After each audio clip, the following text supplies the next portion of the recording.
We've noticed a change in this, haven't we? What's important, I think, for us to really look at is consumer behavior. That's how we react as humans. We want it fast, we want it now. And if you're still using the same marketing tactics, the same messaging, the same approach to that consumer from 10 years ago, you're missing out. The consumer out there is thinking, there might be a better alternative. We've found the institutions, we've brought them together in one place. And all of a sudden, you're instantly going in with 6, 7 offers, telling the person who wants to sell their house that I have 6, 7 offers right now.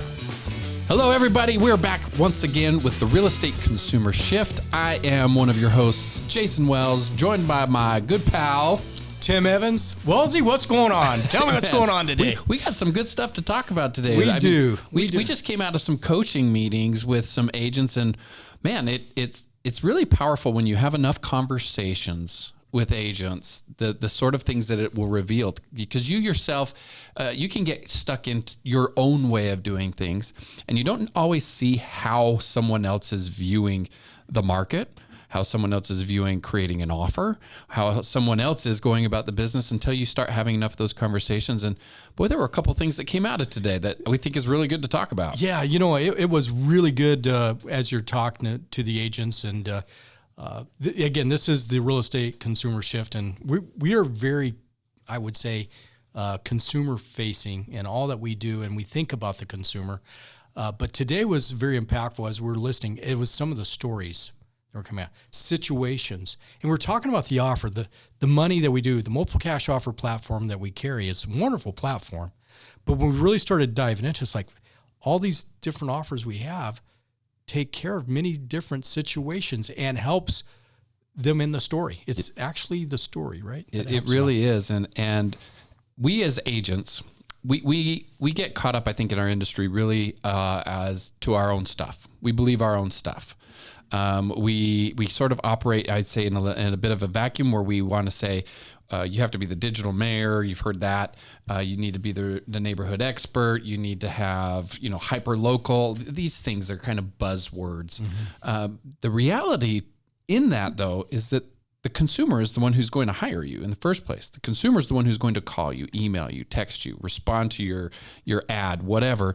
And we need to speak to the consumer the way they're looking to be spoken to. And they're not actually looking out there for just saying, I'll get you a cash offer. Some do. Cash offer, yeah. But it's really more about the circumstances of their life and what matters to them, right? Oh, I hit it right on the head with that. If you didn't hear that, say that one more time. I think you spot on. I heard that today from you in the meeting, and I just sat back and I said, wow, that is so correct. It's the circumstance that they're going through. Yes. They could have an extra child on the way, right? Mm-hmm. They need an extra room.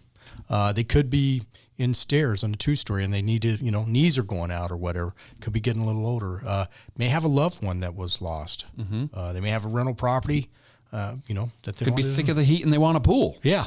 All kinds of different situations. But here's what I know. And this is really important to understand is every time a seller moves, they are elevating to something better. In their mind, it's an elevation into something better.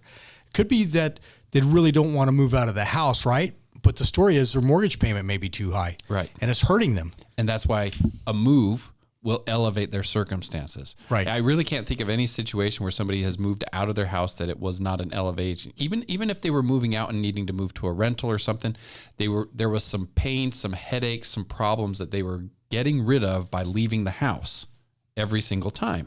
So we're not talking about net worth elevation. We're talking about life circumstances, the human condition sort of stuff.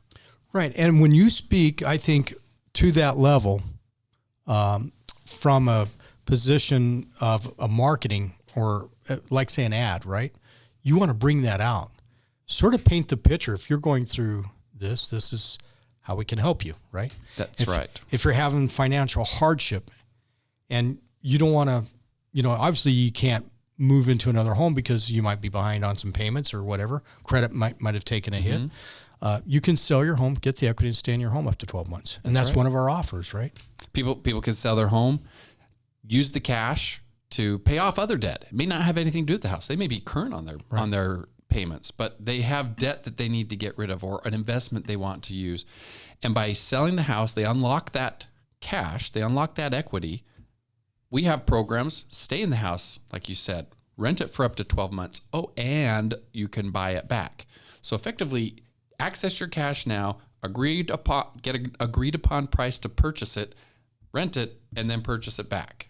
I mean, there's so many ways that these products can help people, but if we just say that they're products and what do they do, not like why like a cash offer, right? That doesn't say anything, right? It doesn't. It's just cash offer. And how many? And we know this in the Phoenix greater area because this is where we live and operate. There's cash offers everywhere. Everybody's pitching them, right? More than anywhere else. How do you define a commodity? Right. A commodity is really going to be something that everybody has access to. It's freely available out there, and there's very little differentiation between them. Cash offers, in a lot of ways here in Phoenix, are becoming a bit of a commodity where you've said it before. You Google sell my house and everything is a cash offer. So agents are starting to have cash offers. They're using our platforms to deliver cash offers. Once everybody has the cash offer, though, it's a commodity again. It is. And I think where we took a different turn in this was we need to have all of the different types of offers, right? That will help a homeowner, a seller in this case, in each and every aspect of their condition or what they're going through. It's not just one offer. It's not just one circumstance, one shoe has to fit all. That we don't. Our platform doesn't do that. But to make sure everyone can hear the opportunities, you have to tell a story. You have to help them hear what's important to them. There's a book called Storytelling. The Storytelling. I'm killing the name of it. Donald Miller is the author. It's actually a really, really good book. He says there's two things that everybody needs to have in their messaging. If you're going to make a website, you're going to make an ad, you're going to whatever, two things you cannot violate or you're in big trouble. The first one is you have to make sure that your message is going to speak to how the person will thrive. How does the person elevate? How does the person become better? How does this person alleviate pain, right? It needs to speak to why I care. The second thing, though, and this is the hardest part, it needs to be done in a way where they invest no brain power. It needs to be so clear when they hear it, they're like, that's me. Yeah. I as you were speaking this, I was sitting in the, in the coaching training that we had, and it's like, have you ever had the pastor at church, he's talking about all the things and you think he's looking right at you and piercing right through your soul. Mm-hmm. I have that from time to time. Yeah. But really that's how this has to be played, right? So when you're going through life or a circumstance in life and you can say, hey, we can solve this and this is what we can do and this is how we can help you and this is how we can get you to point A to point B. It's just not about the cash offer, but this is what it does for you in between the lines, right? That's right.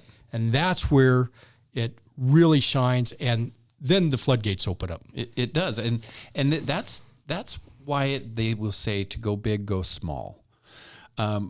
We, in the real estate industry, I see it way too often that agents are reluctant to go specific in a niche or niche, wherever you are. I don't care. Niche. Your preferred area, right? And they want to be more available to everyone. Well, that makes them a generalist. The problem is the reality, not the problem. The reality is if you would be a specific to something, you've mentioned before, like not wanting to own two homes, a renter situation. Maybe you've got a kid coming. You may have like I said before, a pool, right? Whatever your life circumstances, if you were to speak to that, you would have the ability now to speak to every single person in your market who's looking for that, and you would stand heads and shoulders above everyone else who's speaking as a generalist. And I think when you specifically speak to it, right? Like you are speaking to, and I've used this analogy, you got a hamburger joint. It's not a hungry client or customer. It's a starving customer because starving customer craving that hamburger. Yeah. And they feel like when you're delivering that ad or delivering that message, you're speaking directly to them. And that's what I got out of our coaching call today. And we heard all kinds of stories. We heard all kinds of great things that folks are doing out there and leveraging the offers out there. But it really hit me hard, Jason, as you were going through the offer, the unique selling piece of the offer and the product and the service, the offer being the centerpiece. But it's just more about than the offer being the offer. And a lot of people will start thinking, like with the cash offers, that when we say offer, we mean the offer, to buy the house, the cash money. No. That's not what we're talking about. We're talking about the offer that solves their situation. We're talking about the offer that elevates you beyond a commodity. That is like, an example would be, you can go and buy, anybody can go out and buy tools. You can buy a toolbox, you can buy a hammer, all this stuff. Those are commodities, but not everybody knows how to use it to solve the pain points of fixing something in the home, building a home, whatever the case is. It's the same way when we have our cash offers. We have what may be becoming a commodity in certain markets, yet knowing how to use it. When you can create an offer that says, stay in your home for up to 12 months and buy it back, that would be an offer. You can cash out now and protect all the upside. That's another one. When you start talking about how it is at HelpSpun, avoid 2 mortgages, move today, get paid later. Stop paying rent or whatever. All of these are things that it speaks to them as the offer, and the product you're going to use to fulfill that offer is like the cash offers, and then your own listing agreement, right? Your own ability to list it, and that's your value proposition. 100%, because it may be something they want the most amount of money, but the offer got you to the table. Yeah. You know, I think in reverse, I went out the other day. I've got a Jeep, as you know. It's an older Jeep, and people give me a hard time about it, but I love this Jeep. It's very dependable, and it's easy to get in and out of parking spots, like at stores and stuff like that. We go out to dinner. But I went out and I looked the other day, and it's 4-wheel drive Jeep. And I was in the dealership there, window shopping, just doing some window shopping, right? And I caught myself, I look at the price first, but it wasn't really the price. I started looking 2-wheel drive, 4-wheel drive. Did it have a cassette tape? I'm just kidding. Did it have an antenna? 8-track. Your 8-track collection. You're right. But you know what I'm talking about here, right? I started looking at the features and the things that, that I'm looking for in a vehicle, right? I think that goes the same for a seller when they're moving into a new home. It's the things that they're looking for to elevate into, to uplift them. That's what they're really after, right? Yeah, and so is your offer compelling that says, hey, you can do this and you can have that? Because just like you, when you went and you're looking at the car, or anybody else out there when you're looking for a car, it's about the money, but it's not about the money. It's only about the money to the extent that I'm going to transact, but it's not about the money. It's about what features are there, what benefits are there, what's this going to do for me, how does it solve my pain? It's really not about the money until it's about the money. Yeah. And that's at the very end. And once you've found you go enough window shopping, you're going to buy a car. You know that. Yeah. Right? You go do enough window shopping, you're going to buy a car, whether you got the money you want to or not. Yeah. And not that I'm not a big I have to have a new fancy car. I'm not wired that way. But here's what the funny thing is, the sales guys started running out, and you talk about dodging and ducking cars and parking. I literally parked where I could get out of the entrance, where I wouldn't be caught or pitched to. You left the car running, didn't you? I left the car running and the door open. Well, the wife was in the car too. I wouldn't let her out because, actually, she runs faster than I can, so it wouldn't have mattered. but really, that was interesting. I was literally ducking the car sales guys, and I didn't want to. I just didn't want to. I'm just trying to process something, right? Because I know it's coming up. But when you say that's true, yes, with the offers and with a home owner, and as they begin to sell, as they start to process the decision, are they thinking about an agent at that point in time? At that point, they're not thinking about the agent, and they're looking to dodge that agent. Yes, right. They're not looking to sign up on any. They don't want to fill out your form at your open house. Jason, you would have laughed. I'm like ducking between cars. You would have. If we could have this on this podcast, You guys would absolutely laugh. And I did it. I got out of there. All right, Jacob. Next time he goes shopping for a car, you got to follow him with the camera. Yeah, you got to follow me. I know that they see that green Jeep pull in. It's like, don't try to catch that guy. He will beat you every time. But it's been a great podcast today. I think we really highlighted some things in, around, and offer. It's just not about the cash. It's about what is it elevating for the customer, right? Yep. And how are you saying that in your words? Yes. How do you message it in such a way that they hear as though like the preacher in church, Right, pastor, yeah, speaking right to your heart. And I know he wasn't looking at me, but he was looking at me. Exactly. Right. He says, "You haven't been here for a few weeks. You're bad." Anyways, but that's all fun. But we've all had that happen from time to time. If being spoken to, and it was really revealing as I was window shopping, as I was looking at the features of the car. It wasn't really the price or the terms. Because it was in a budget range I had, right? You sort of have a budget range, right? But it was about 2-wheel drive, 4-wheel drive. Did it have like the stereo and not with the cassette? But I guess now they don't even have CDs in them any longer. But no. I have to relearn how to drive a whole new car. They got the backup car will camera. Drive yourself. They got the backup camera. Yeah, I'm just trying to find the gas, where you put the gas in or whatnot. But anyways, all good and fun today. Hey, if somebody wants to check us out or wants to know more about cash offers or possibly to have access, what do they do? I'd say primary place to go is to cashoffers.pro.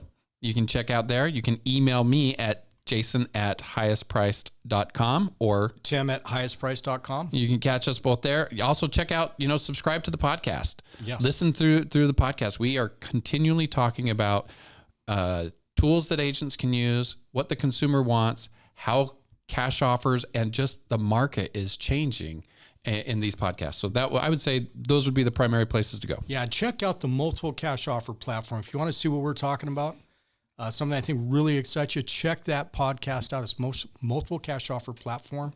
You'll see it in the podcast, and we display all the work that we've done over the last several years, and it is a game changer. It entirely is. It's we'll probably talk next time about an agent that we just had just joined the platform. One weekend. I'm sorry. Tell them. Yeah, one week in the onboarding process, 32 appointments. 32 appointments in their first week. Listing appointments. And he's hiring more people because his staff couldn't handle it. Few agents that he had on his team.